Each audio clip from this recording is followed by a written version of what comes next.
할렐루야. 사랑하는 열린문교회 성도 여러분, 지난밤도 주님 주신 은혜와 평강 가운데 단잠 주무셨습니까? 아침을 깨우는 말씀, 화요일 이 아침에 주님께서 우리에게 주시는 말씀은 누가복음 10장 25절로 42절까지의 말씀입니다. 오늘도 주시는 말씀을 통해서 오늘 하루에 우리의 삶뿐만 아니라 우리 인생이 하나님 말씀을 기준 삼아 하나님이 기뻐하시는 삶을 살아내셨으면 좋겠습니다. 오늘 본문에는 예수님과 그를 시험하고자 하는 율법 교사의 대화의 내용이 담겨져 있습니다. 25절 말씀 보니 어떤 율법 교사가 일어나 예수를 시험하여 이르되 선생님, 내가 무엇을 하여야 영생을 얻으리이까? 결국에는 선생님이라고 이야기하며 예수님을 받들어드리고 높여드리는 것 같지만 결국엔 성경에서는 그 마음의 의도를 분명히 보여주고 있습니다. 그의 입술은 결국엔 예수님을 존중하고 존경하는 것 같으나 그 마음의 의도는 결국에 예수님을 시험하여 공경에 빠뜨리려고 하는 의도를 갖고 있었다라는 것이죠. 그런 이 율법 교사의 속마음을 아시는 하나님이신 예수님께서는 그에게 이렇게 이야기합니다. 26절에 예수께서 이르시되 율법에 무엇이라 기록되었으며 내가 어떻게 읽느냐? 예수님께서 도리어 그에게 반문하시며 율법에서는 도대체 뭐라고 기록되어 있느냐라고 물으시더라는 것입니다. 결국 예수님께서 이렇게 질문한 대상이 바로 율법 교사라는 점을 우리는 기억해야 할 것입니다. 율법 교사라 함은 말 그대로 율법을 가르치는 자였습니다. 말 그대로 하나님의 말씀을 백성들에게 그리고 이스라엘 백성들에게 가르치는 선생의 역할을 하는 자였습니다. 그러면 누구보다도 율법에 대해서 잘 알고 누구보다도 하나님의 말씀을 연구하고 공부한 사람이라고 할 수 있겠죠. 그런 율법 교사에게 예수님의 질문은 네가 그럼 그렇게 읽고 잘 안다라고 생각하는 율법 하나님 말씀에서 무엇이라고 이야기하느냐라고 그에게 묻는 것이고, 결국에 실상은 너는 알고 있으나 결국엔 그대로 행하는 삶을 살지 않는다라는 이야기를 하고 싶으신 것 같습니다. 27절 보면 대답하여 이르되 내 마음을 다하며 목숨을 다하며 힘을 다하여 뜻을 다하여 주 너의 하나님을 사랑하고 또 내 이웃을 내 자신과 같이 사랑하라 하였나이다. 여러분, 이 율법 교사가 이미 율법에서 이야기하는 그 가치를 잘 알고 있었습니다. 28절에 그런데 예수께서 이르시되 내 대답이 옳도다. 이를 행하라. 그러면 살리라 하시니. 결국에 율법 교사가 보여주는 그 문제점이 무엇입니까? 결국엔 자신이 이미 답을 알고 있었다라는 것입니다. 예수님께 묻고 있지만 예수님께서 그에게 네가 잘 알고 있는 그 율법 하나님의 말씀에서는 무엇라 이야기하더냐 이야기할 때에 그는 예수님이 알고 있는 그 답을 이야기했다라는 것입니다. 그런데 핵심은 예수님께서 이르시되 내 대답이 옳도다. 이를 행하라. 그러면 살리라 하시니. 여기서 이야기하는 것이 무엇이에요? 다른 의미로는 율법 교사였던 그는 율법에서 이야기하는 그 가치를 알고 있었지만 그를 행하는 삶을 살고 있지 않았음을 예수님께서 우회적으로 돌려 그에게 분명히 말씀하시더라는 것입니다. 스스로 선생이라 자처하지만 결국에는 그가 선생이라는 것은 하나의 자격일 뿐이고 결국에는 그가 가진 지식의 어떠한 문제일 뿐이지 결국에는 그는 그가 알고 있는 지식대로 그가 알고 있는 답대로 살아내는 삶을 살고 있는 자가 아니었음을 이야기하고 있더라는 것입니다. 사랑하는 열린문교회 성도 여러분, 어쩌면 이 율법 교사의 모습이 오늘날 저와 여러분의 모습일지는 모르겠습니다. 우리도 수많은 성경의 이 이야기들을 알고 있으며 그리고 수많은 설교들을 들어왔습니다. 그리고 수많은 이 매스컴과 미디어 그리고 SNS가 발달된 시대를 살아가며 우리는 수많은 정보의 홍수 가운데 이 하나님에 대한 지식과 성경에 대한 이야기들을 너무나 잘 알고 있습니다. 그러나 지금 이 시대를 살아가고 있는 우리가 어쩌면 초대교회의 성도들보다 더 많은 성경적인 지식과 신학 그리고 하나님에 대한 지식을 갖고 있다라고도 할 수 있겠으나 누가 지금 이 시대의 교회가 초대교회의 교회보다 건강하며 하나님이 기뻐하시는 교회라고 감히 자신 있게 이야기할 수 있겠습니까? 예전에 이 교회 내에 불어닥쳤었던 어떤 하나의 이 운동의 구호를 기억합니다. 바로 초대교회로 돌아가자는 것이었습니다. 그 의미는 무엇입니까? 지금 이 시대가 아무리 지식적으로 신학적으로 정보가 많고 지식이 많지만 초대교회 2000년 전에 그 초대교회만 못한 교회의 모습, 그리고 하나님이 기뻐할 만한 모습을 갖추지 못했음을 이야기하는 말이겠죠. 그렇기에 2000년 전에 그때로 돌아가자라는 그 구호를 외쳤던 것이겠죠. 여기서 우리는 깨달아야 합니다. 우리가 알고 있는 지식과 그리고 경험이라는 것이 결코 우리 믿음의 수준과 성숙을 의미하는 것이 아니라는 것입니다. 저는 예전부터 많은 청년들을 가르쳐 오며 청년 중에 책 꽤나 읽었다는 친구, 특별히 신앙서적, 종교서적을 저보다도 더 많이 읽었었던 친구를 알고 있습니다. 어쩌면 저보다도 더 많은 신앙적인 지식을 갖고 있는 친구였는지도 모르겠습니다. 하지만 그 친구의 삶을 볼 때에 그가 읽었었던 그 책의 양과 그가 외우고 있는 그 저자들의 이름이 마치 그의 신앙의 수준과 성숙을 의미하는 양 교만에 빠져 어깨를 으쓱대는 모습들을 저는 보아왔습니다. 여러분, 성경에서는 결코 그런 지식의 양이나 알고 있음의 양이 신앙의 수준과 성숙을 의미하고 나타내는 것이 결코 아니라는 것을 바리새인이나 서기관들, 그리고 오늘 등장하는 율법 교사들의 모습과 그들을 책망하는 예수님의 가르침을 통해서 너무나 잘 보여주고 있습니다. 그러나 요 며칠 계속 말씀을 보듯이 우리는 희한하게도 예수님께서 어떠한 대상들에게 어떠한 가르침을 주었는지를 알고 있음에도 불구하고 우리는 똑같은 그 걸음들과 이 모습들을 그대로 답습하더라는 것입니다. 어쩌면 성경에서 귀를 막아 우리에게 볼 수 있는 눈을 가리시고 그리고 들을 수 있는 귀를 막아 하나님의 말씀을 온전히 듣게 하시지 않으셨다라는 그 말씀이 어쩌면 오늘날에도 그대로 적용되는 것은 아닐까라는 생각이 들 정도입니다. 지식의 양이, 경험의 양이, 그리고 자신이 갖고 있는 지금 지위나 자격의 그 자격이라는 것이 결국엔 우리의 신앙의 성숙이나 신앙의 수준을 이야기하는 것이 아닐진데도, 그리고 우리는 그것을 알고 있음에도 우리는 결국엔 그것의 노예가 되고 그것이 우상이 되어 그것으로 말미암아 스스로가 성숙한 자라 착각하는데 이르더라는 것이에요. 그러므로 남을 판단하고 교만에 빠져 하나님을 높이기보다는 자신들의 이름을 내기 위해 살아가고 있는 이들이 많다라는 것입니다. 오늘 율법교사에게 하셨던 예수님의 말씀을 기억하십시다. 네가 알고 있음에도 불구하고 행하지 않는 네가, 어쩌면 예수님께서 말씀하고 계시지는 않지만 능히 너를 구원할 수 있겠느냐라고 말씀하고 계시는 것만 같습니다. 그러므로 네가 아는 대로 행하라는 것이에요.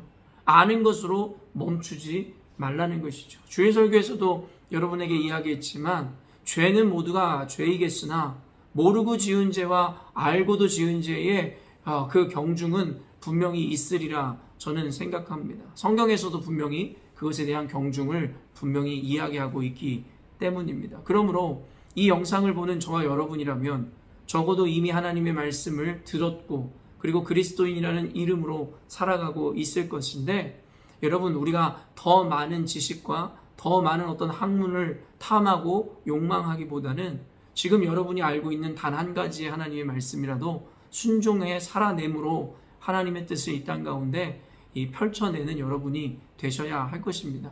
그러므로 오늘 말씀을 통해서 오늘 우리가 적용해야 되는 것은 알을 삶으로 실천하는 그런 신앙, 그것이 바로 오늘 예수님께서 말씀하시는 우리들에게 주시는 음성이지 않을까라는 생각이 듭니다.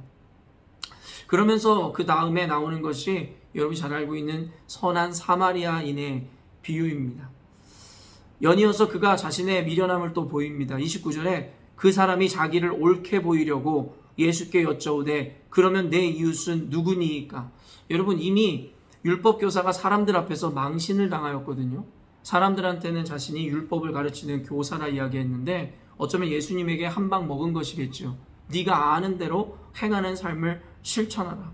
그래서 그는 자신의 실추된 명예를 만회할 기회가 필요했습니다. 그래서 그는 또 이렇게 물어본 거죠. 그 사람이 자기를 사람들에게 옳게 보이기 위해서 예수님께 그러면 그 이웃이 누구입니까? 라고 물었다고 성경에서 이야기합니다.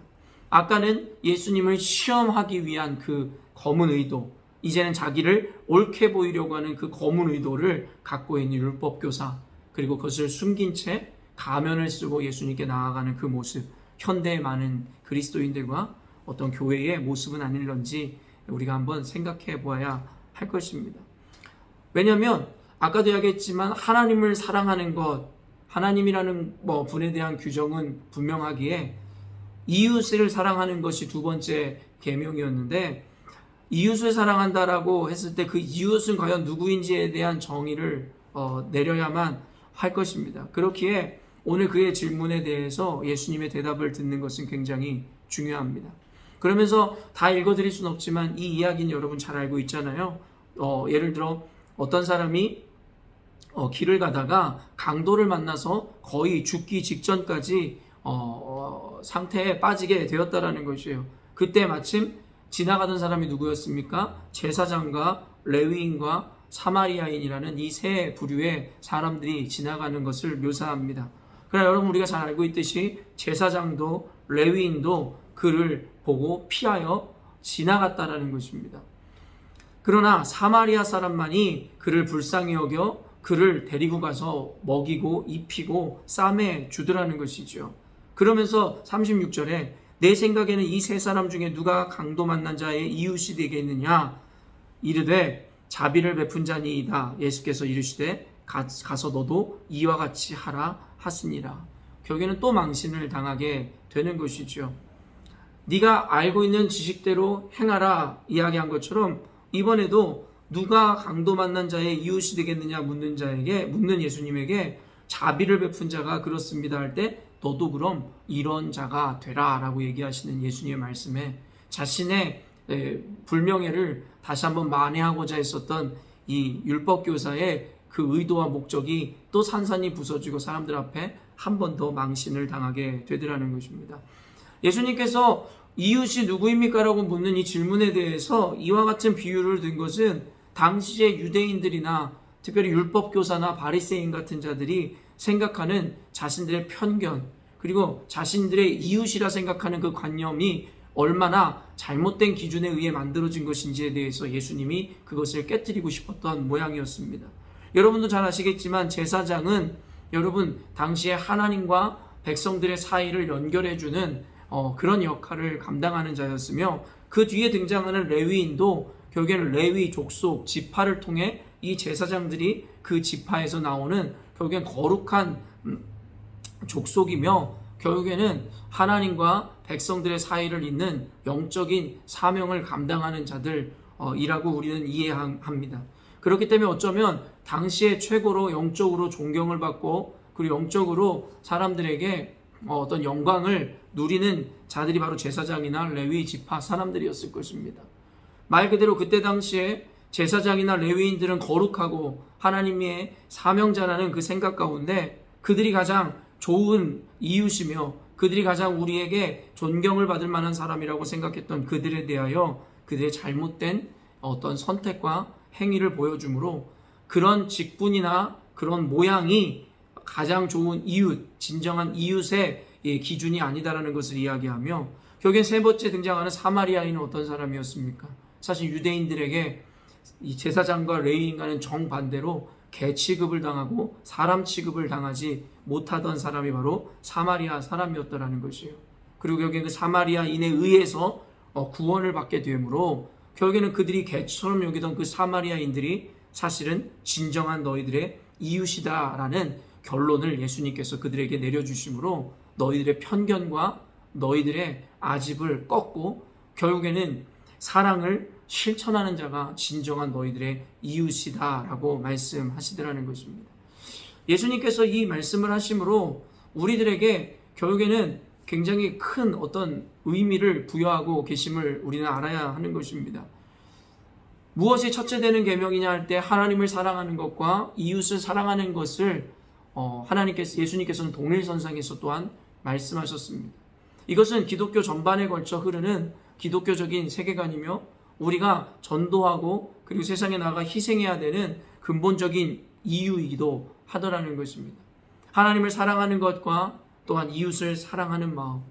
그러면서 잘못된 관념으로 스스로의 이웃과 스스로의 가치를 평가하던 이 율법교사에게 예수님께서 말씀하시는 이 말씀을 통해 당시에 갖고 있었던 이웃이라는 이 대상에 대한 기준을 완전히 새롭게 하시는 것을 보게 됩니다. 그러면서 오늘날 저와 여러분들에게 그리고 당시 율법교사에게 하시는 말씀은 단순합니다. 너가 이웃이 되라는 것입니다. 사실은 이웃을 내 자신과 같이 사랑하라 할 때 그 이웃은 결국에는 나에게 선대하고 사랑을 베푸는 자이며 또한 그 이웃이야말로 사랑을 받을 만한 가치가 있는 자라는 것을 예수님께서 말씀하시므로 내가 이웃을 사랑해야 하는 자임과 동시에 결국에는 내가 진정한 이웃이 되라는 두 가지의 의미를 분명하게 예수님께서 가르쳐주고 계시더라는 것입니다. 사랑하는 성도 여러분, 우리는 모두 사랑을 받기를 원합니다. 그러나 과연 우리는 사랑을 받는 존재인과 동시에 과연 사랑을 베푸는 존재로서의 삶을 사는지도 생각해 보아야 할 것입니다.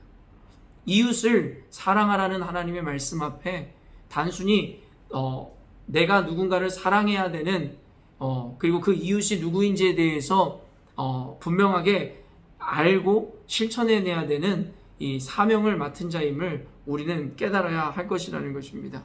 그렇기 때문에 그 이웃이 되어 주어야 하는 사명, 그리고 또한 내가 그 이웃이 되어 누군가에게 사랑을 받아야 하는 사명, 그것에 대해서 예수님께서 우리들에게 가르쳐주고 있는 것이겠죠. 그리고 진정한 이웃이라는 것은 아까도 이야기했지만 우리가 가진 지식이나 우리의 경험이나 아니면 우리의 어떤 모양이나 세상에서의 우리의 지위가 아니라 결국에는 사랑을 실천하고 그리고 베푸는 자, 그가 바로 진정한 이웃이며 그가 진정으로 하나님께 사랑받는 자라는 것을 우리에게 분명히 말씀하시는 메시지인 것입니다. 사랑하는 열린문교회 성도 여러분, 오늘 말씀을 통해서 여러분은 무엇을 깨닫습니까? 혹시 신앙이라는 것을 지식이나 알미나 경험으로 결국에는 그것이 온전하다 이야기하고 계시지는 않으셨는지요? 예수님께서는 이 땅에 오심으로 그 말씀을 순종하여 직접 삶으로 나타내심으로 우리에게 모범을 보이셨습니다. 그리고 이제는 그와 같이 우리에게도 살아가라 말씀하시죠.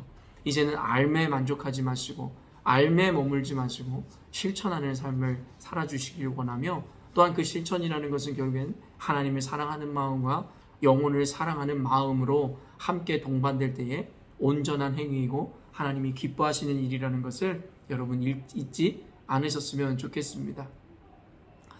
오늘도 이 말씀을 통해서 각자에게 주신 하나님의 음성을 또 더 깊이 듣는 시간을 따로 가지시기를 원하고 알고 깨닫는 것으로 끝내는 것이 아니라 실제적으로 실천해냄으로 당시의 율법교사와는 다른 진정으로 예수님께 사랑받고 인정받는 저와 여러분의 삶이 되셨으면 좋겠습니다. 함께 기도하겠습니다.